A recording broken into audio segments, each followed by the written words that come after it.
86% आधार का था, आप माने नहीं।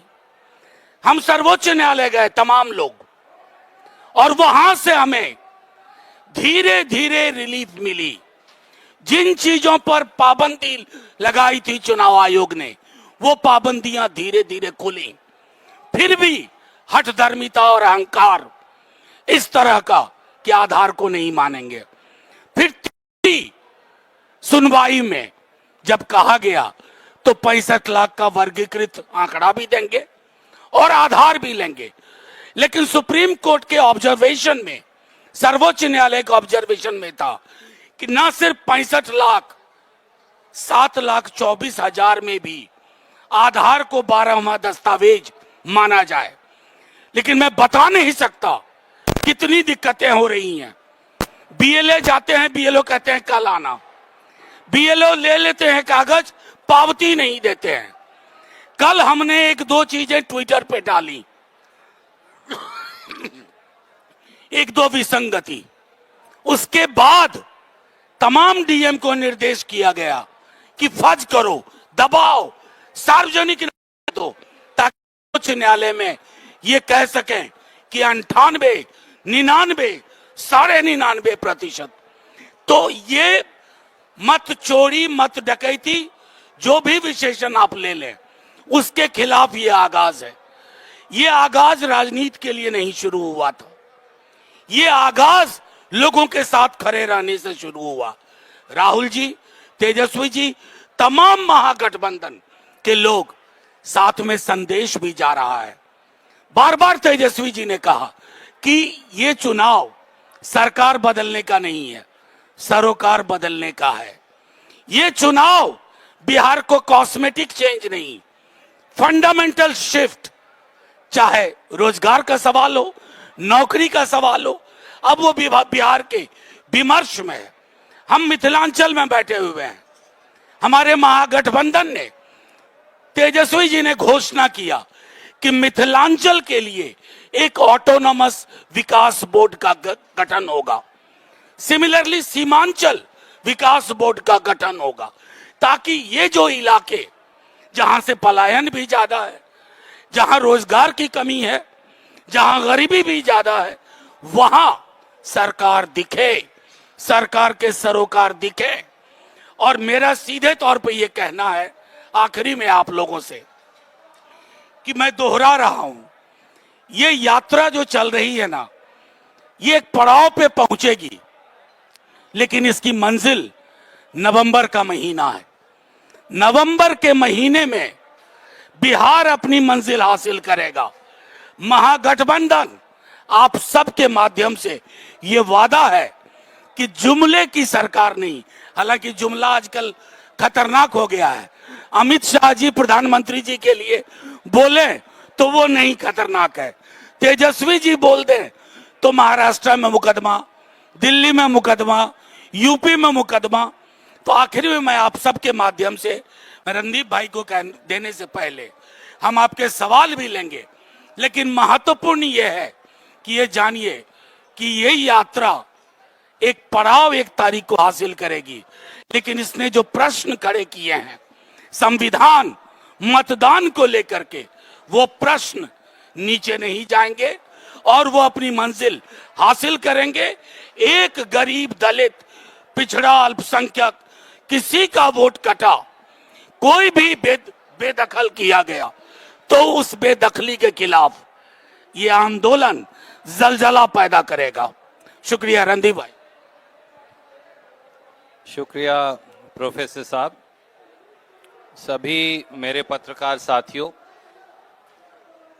जैसा प्रोफेसर साहब ने कहा, देश और बिहार में अब एक नए नारे की गूंज सुनाई देती है, और वो नारा है वोट चोर गद्दी छोड़। ये नारा बिहार नहीं, पूरे देश का नारा बन चुका है।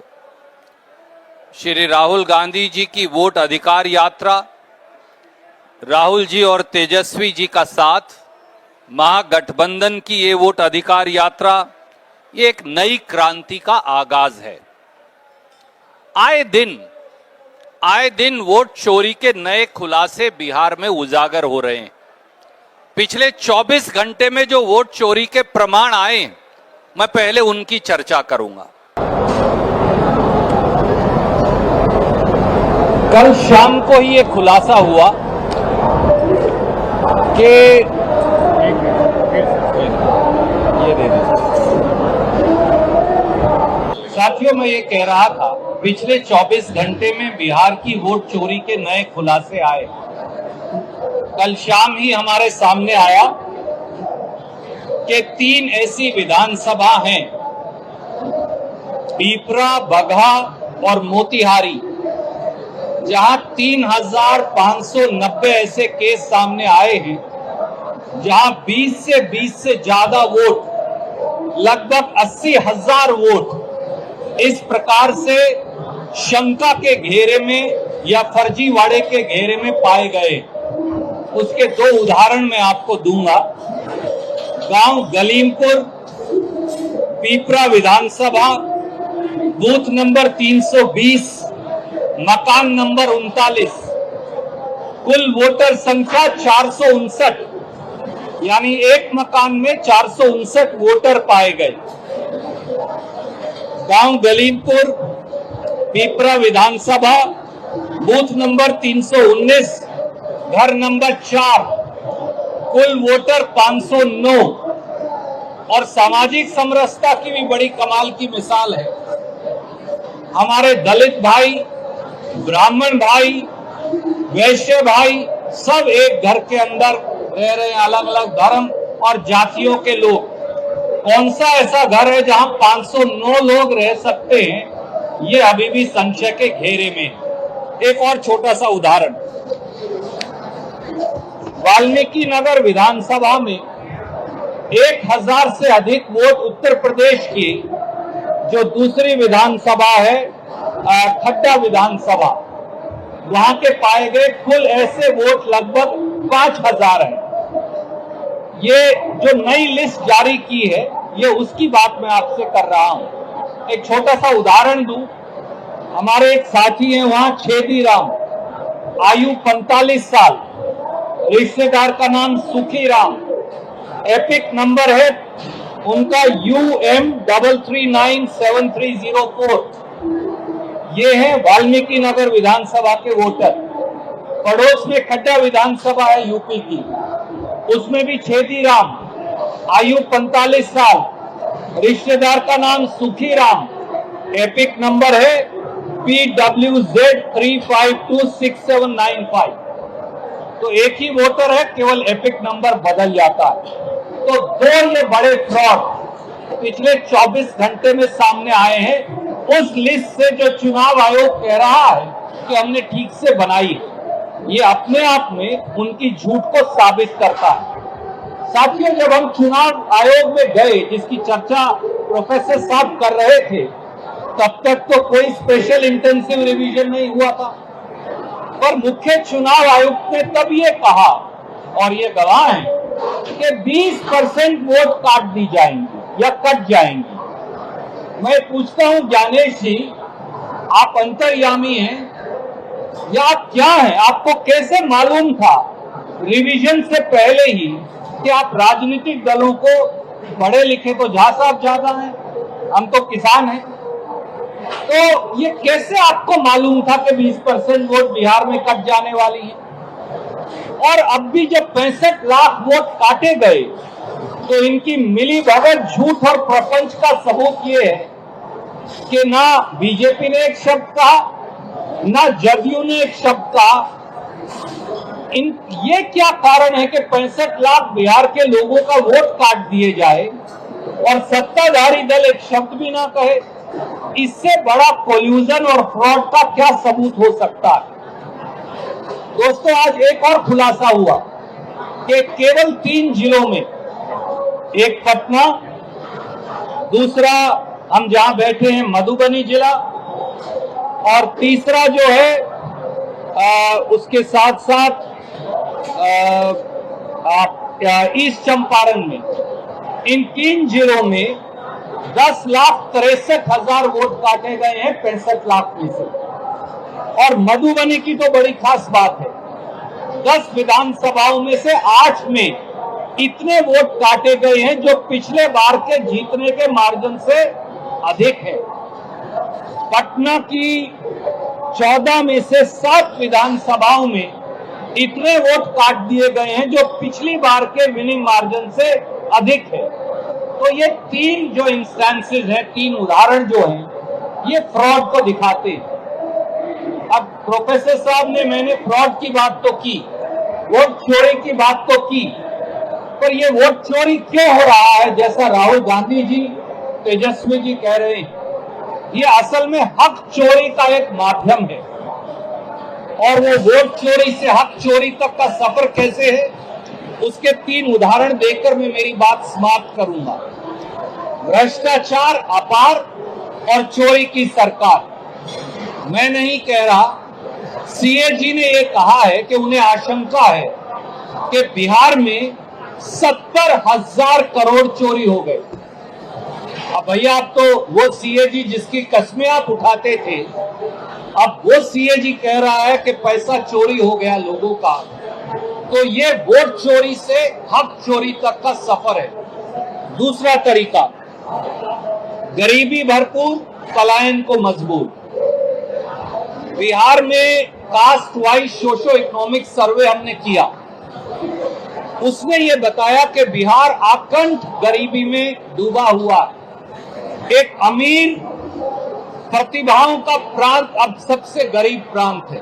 लोग प्रतिभा में अमीर हैं, भूमि जो है उपजाऊ है, परंतु लोग सबसे गरीब हैं।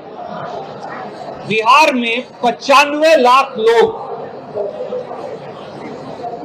पर परिवार, यानी 5 करोड़ लोग 40 रुपया से कम कमाते हैं। 4 करोड़ लोग 67 रुपया से कम कमाते हैं। तो लगभग 14 करोड़ में से 9 करोड़ लोग 67 रुपया से कम कमा रहे हैं। प्रांत के लोगों की जिंदगी कैसे चलेगी? इसीलिए वोट चोरी से लेकर अधिकार या हक चोरी। और तीसरा है प्रांत बेरोजगार क्योंकि चोरी की सरकार। प्रोफेसर साहब ने, राजेश भाई ने, शक्ति भाई ने, संजीव जी ने, बहुत बार प्रवीण कुशवाहा जी ने अनेकों बार बताया कि हर भर्ती में घोटाला, तो नौजवानों का अधिकार चोरी, और स्वास्थ्य सेवाएं बीमार, चोरी की सरकार। ना अस्पताल है, ना डॉक्टर है। और मुझे तो बहुत अचंभा हुआ ये आंकड़े आपके देखकर प्रोफेसर साहब, कि विशेषज्ञ डॉक्टर 86% गायब है, यानी 14% ही हैं। बच्चों के डॉक्टरों की 72% पोस्ट खाली है, महिलाओं की 59% पोस्ट खाली है, जनरल सर्जरी की 66% पोस्ट खाली है, और ईएनटी के 53% खाली है। और गुंडा राज के बारे में मुझे कहने की आवश्यकता नहीं, क्योंकि एनडीए का जो गुंडा राज है, अब तो ये हो रहा है बार बार कि कभी एसपी के सामने मर्डर और कभी आईजी के सामने घटनाएं। इसलिए वोट अधिकार यात्रा केवल वोट की सुरक्षा की नहीं, हक और अधिकारों की सुरक्षा की यात्रा भी है। और इसीलिए ये संकल्प है, जो ये भीड़ उमड़ रही है, जिसकी चर्चा झा साहब कर रहे थे, ये भीड़ इस बात का सबूत है कि कांग्रेस, आरजेडी और हमारे बाकी के सारे अलाइज जो पार्टी है महागठबंधन की, उनसे ऊपर उठकर बदलाव का एक नया संकल्प लोगों ने ले लिया है। कोई प्रश्न आप पूछना चाहें तो स्वागत है। एक मिनट, ये माइक दे दो, उधर दे दो।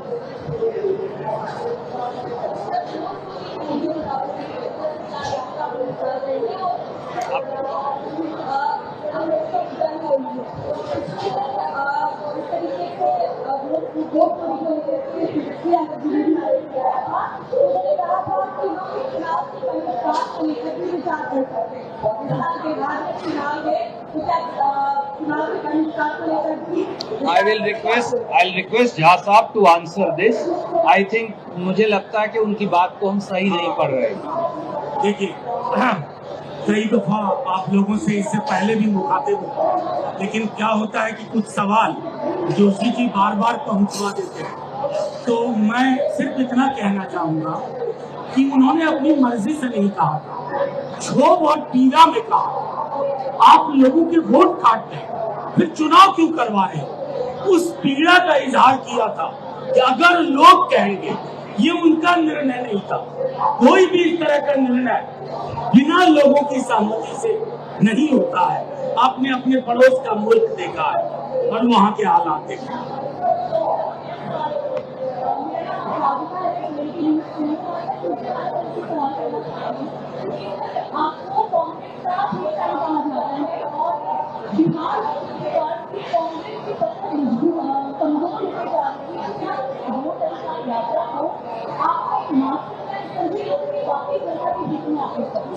ये लड़ाई राजनीतिक नहीं है, ये लड़ाई इस देश के संविधान पर हो रहे हमले को रोकने की लड़ाई है। ये लड़ाई लोकतंत्र मूल्यों को बचाने की लड़ाई है। ये लड़ाई बिहार सहित पूरे देश की जनता की लड़ाई है। देखिए, बिहार ने स्वतंत्रता संग्राम से लेकर आज तक हमेशा दुनिया और देश को रास्ता दिखाया है। बिहार से जो आज जंग की जो गूंज उठेगी, वो अब पूरे देश में जाएगी। और जब भाजपा और उसके मित्र दल लोगों के अधिकारों का हनन करेंगे, संविधान को बुलडोजर के नीचे रोंदने की साजिश करेंगे, गरीब, दलित, पिछड़े, आदिवासी, अल्पसंख्यक, नौजवान, महिला, किसान, जब उनके अधिकारों पर हमला होगा, तो ऐसी ही अधिकार यात्रा वो आगे बढ़कर आएगी। इसके आगे जरूर कांग्रेस, आरजेडी, साहनी साहब, सीपीआई-एमएल, सीपीआई और हमारे दूसरे साथी हैं, पर हमारे अंदर आवाज जो है वो बिहार और देश के लोगों की है। एक मिनट सवाल में आपकी नजर में गुनहगार हम भी थे, तो थोड़ा मैं बता दूं। कांग्रेस की सबसे पुरानी अलायंस पार्टी राष्ट्रीय जनता दल, सबसे पुरानी और कंसिस्टेंट, और हमारा संबंध बुनियादी मुद्दों से। ये एक ऐसा मुद्दा है ना कि जो इंडिया ब्लॉक में नहीं थे वो भी साथ है। तो दो नैसर्गिक साथियों के बीच में ये प्रतिस्पर्धा का नहीं, प्रतिबद्धता का मामला है। Can we go and we'll come back to you. आते वापिस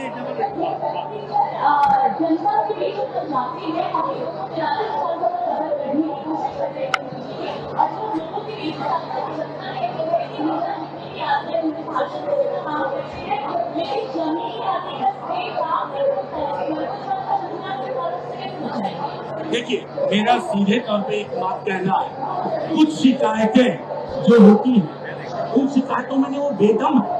लेकिन जब मैं कह रहा था कि इस बार महागठबंधन सिर्फ सरकार नहीं बदल रहा है, बड़ी आसानी से मैं कह सकता था कि सरोकार बदल रहे हैं, तौर तरीका बदलेगा और ऐसा बदलेगा कि आने वाली कई पीढ़ियां स्मरण करेंगी कि 25 का मतलब है। तो आप लोग वोट चोरी का मसला उठा रहे हैं। बीजेपी का कहना है, अमित मालवीय ने कहा है कि लास्ट 35 इलेक्शन 2024 जनरल इलेक्शन में कांग्रेस सबसे ज्यादा वोट हासिल की है। जिस दौर में सबसे ज्यादा वोट कांग्रेस हासिल की है, उसी दौर में वोट चोरी का आरोप क्यों लगा दिए? पता नहीं इतनी गंभीरता से आप जैसी प्रतिष्ठित एजेंसी उनके बयान को कैसे लेती है। मुझे सुनना होगा तो भाजपा में मैं सुनूंगा कि जो भैंस मंगलसूत्र मुजरा बोलते हैं उनका इस पर क्या कहना था। मेरा सवाल रजनीश की ओर से है। बीजेपी की ओर से ये लगातार शुरुआत कर दी गई कह रही थी कि जो यात्रा है राहुल गांधी और तेजस्वी यादव वो कल सीतामढ़ी पहुंच गई। तो उनका कहना है कि राम मंदिर को गए नहीं, ये लोग बहाने बना दिए और अब सीता माता के मंदिर भी शायद दोनों नहीं जाएंगे, फिर कोई बहाना बना देंगे, क्योंकि ये दोनों ही तेजस्वी और राहुल गांधी, प्रियंका गांधी, ये राम गांधी विरोधी है। क्या मैं ये माइक ले सकता हूँ? इसकी आवाज थोड़ी अच्छी है, क्योंकि आप दोनों ने हाथ लगाया तो अच्छी ही हो। विक्रांत जी, भगवान श्री राम तो कण कण में है, वो तो हर मन में है। राम तो सबरी के है, राम तो गरीब की झोपड़ी में टिमटिमाता हुआ दिया है। राम तो प्रेम है, राम तो कर्तव्य है, राम तो प्रेरणा है, राम कुर्बानी है, राम सब कुछ न्योछावर कर देना है वचन की मर्यादा के लिए। तो ये वोट अधिकार यात्रा क्या है? ये मर्यादा की रक्षा की यात्रा है, संविधान की सुरक्षा की यात्रा है, जनता के समर्थन की यात्रा है। अगर इस देश में चुनने और चुने जाने का अधिकार ही छीन लिया जाएगा तो राम के रास्ते पर चलेंगे कैसे? इसलिए जो राहुल गांधी कर रहे हैं, जो तेजस्वी यादव कर रहे हैं, वही भगवान श्री राम के राम राज्य की असली परिकल्पना। एक मिनट, नहीं, मैं आपको सीधे तौर पे कहता हूँ, थोड़ा मुझको कल्पना करने दीजिए। अगर भगवान मर्यादा पुरुषोत्तम श्री राम पृथ्वी पे आए माता जानकी के साथ, तो 7 लोग कल्याण मार्ग पर धर्मों के लिए बैठे, समझ गए? राम मर्यादा पुरुषोत्तम थे, उनको राजनीतिक इस्तेमाल नहीं, श्रद्धा है, अंदर है, देश के लिए, भगवान के लिए हम श्रद्धा को आस्तीन पे बांध के नहीं चलते। और एक आखिरी में याद दिलाना चाहूंगा पत्रकार मित्रों को, ये वही भाजपा तो है। आपका मैं दोनों का ध्यान चाहूंगा विक्रांत जी, ये वही भाजपा तो है। आप याद करिए, आप उस पत्रकार गोष्ठी में थे 2017 में। भारतीय जनता पार्टी की सरकार ने राज्यसभा में लिखित जवाब दिया था कि सीतामढ़ी में मां सीता के होने का कोई सबूत ही नहीं। ये वो नास्तिक लोग हैं जो कभी मां सीता के अस्तित्व को नकारते हैं और कभी भगवान श्री राम की नीतियों का दुरुपयोग खुद के राजनीतिक वोट बटोरने के लिए करते हैं। राम का मार्ग सत्य का मार्ग है, कुर्बानी का मार्ग है, मर्यादा का मार्ग है और परोपकार का मार्ग है, और दूसरे के लिए सर्वस्व न्योछावर करने का मार्ग है, जो राहुल गांधी जी और तेजस्वी यादव और महागठबंधन कर रहे हैं। शुक्रिया दोस्तों, थैंक यू वेरी मच। इनका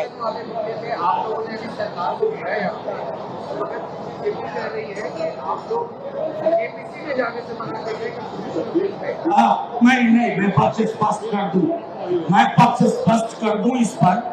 आप लोग असल में दिक्कत क्या है ना कि वो, मैं फिर से कहां से नाम लूं, वो जोशी जी चिट पकड़ा जाते हैं। आपको मैं बता रहा हूं कि ये जेपीसी फ्रॉड है, ये फार्स है।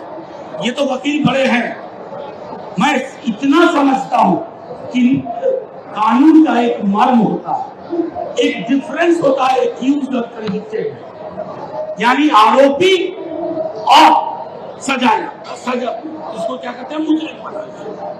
आप उस फर्क को विचार रहे हैं।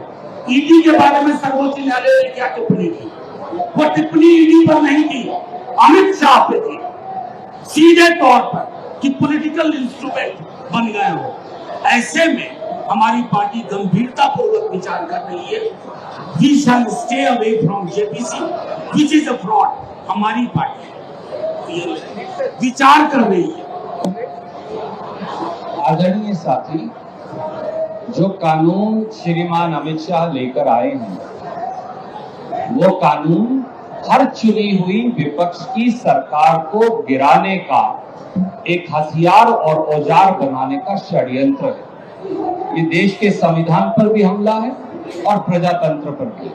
कांग्रेस पार्टी ने, हमारे सभी मित्र दलों ने स्पष्ट तौर पर ये कहा है और इसीलिए इस कानून का राज्यसभा और लोकसभा दोनों में सभी विपक्षी दलों ने विरोध किया है।